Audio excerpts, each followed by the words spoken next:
Kabinet Ali Sastronegoro I adalah kabinet keempat yang dibentuk setelah pembubaran Negara Republik Indonesia Serikat pada tahun 1950. Kabinet ini dipimpin oleh Sastronegoro dari Partai Nasional Indonesia sebagai Perdana Menteri dan Wongsonegoro dari Partai Indonesia Raya sebagai Wakil Perdana Menteri.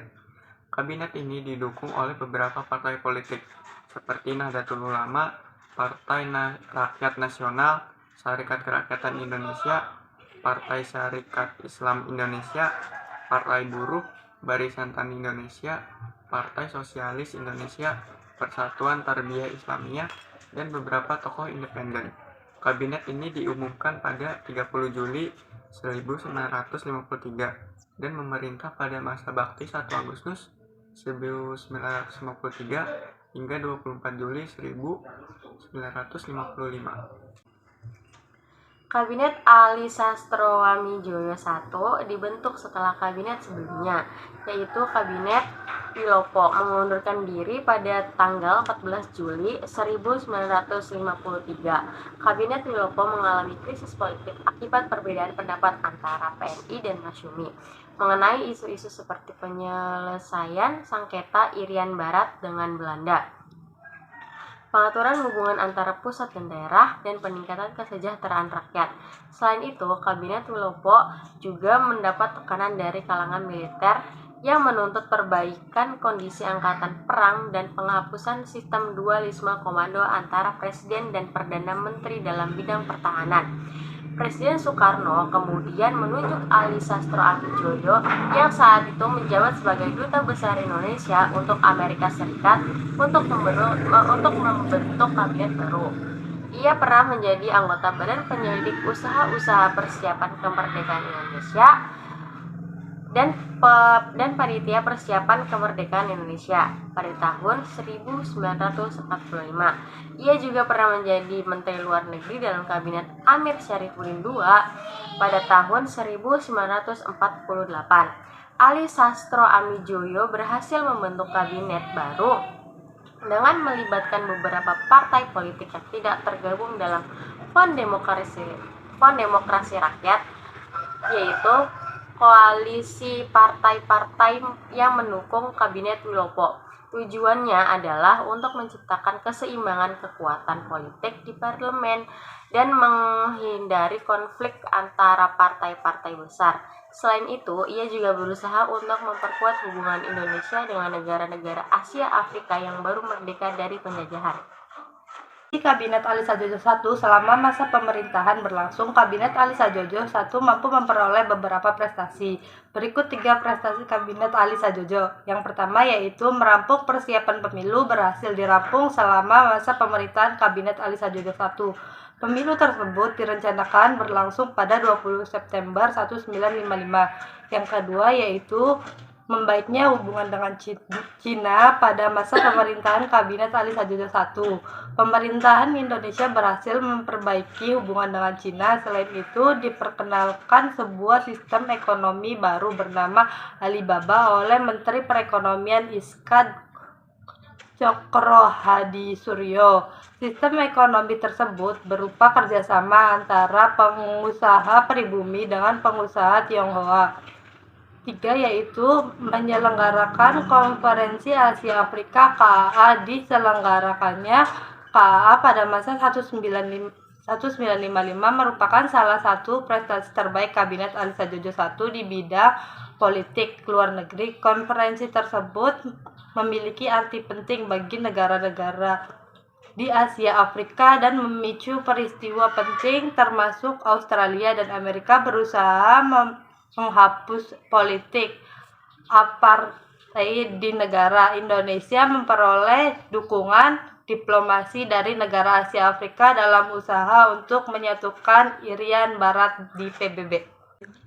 Berikut ini adalah susunan pemerintahan Kabinet Ali Sastronegoro.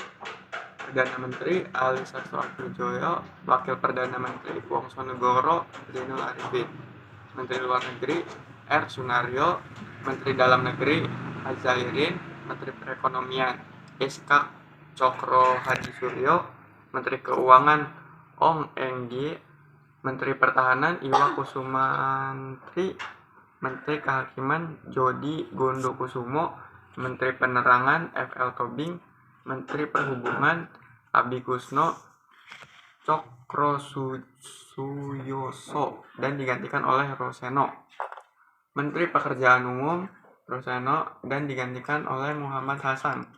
Menteri Pendidikan dan Kebudayaan Muhammad Yamin, Menteri Perburuan SM Abidin, Menteri Pertanian Sajarwo, Menteri Agama Maskur, Menteri Kesehatan FL Tobing dan Kiateng Ahmad Ali, Menteri Sosial Panji Suroso, Menteri Negara Kesejahteraan Umum Sudibyo, Menteri Negara Urusan Agraria Muhammad Hanafiah.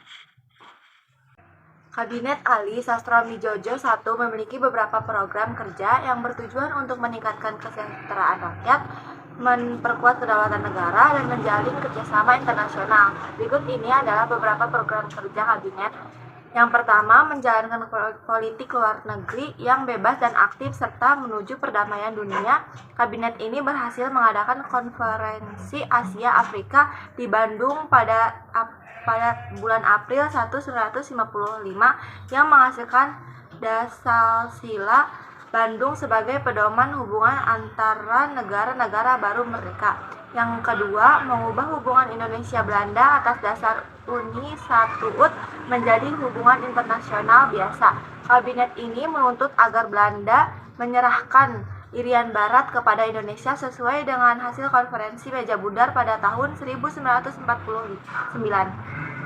Yang ketiga, mengatur hubungan antar pusat dan daerah dengan memberikan otonomi yang luas kepada daerah-daerah. Kabinet ini mengeluarkan Undang-Undang Nomor 22 Tahun 1953 tentang pembentukan daerah-daerah tingkat 1 dan daerah-daerah tingkat 2 yang membagi Indonesia menjadi 10 provinsi dan 91 kabupaten atau kota.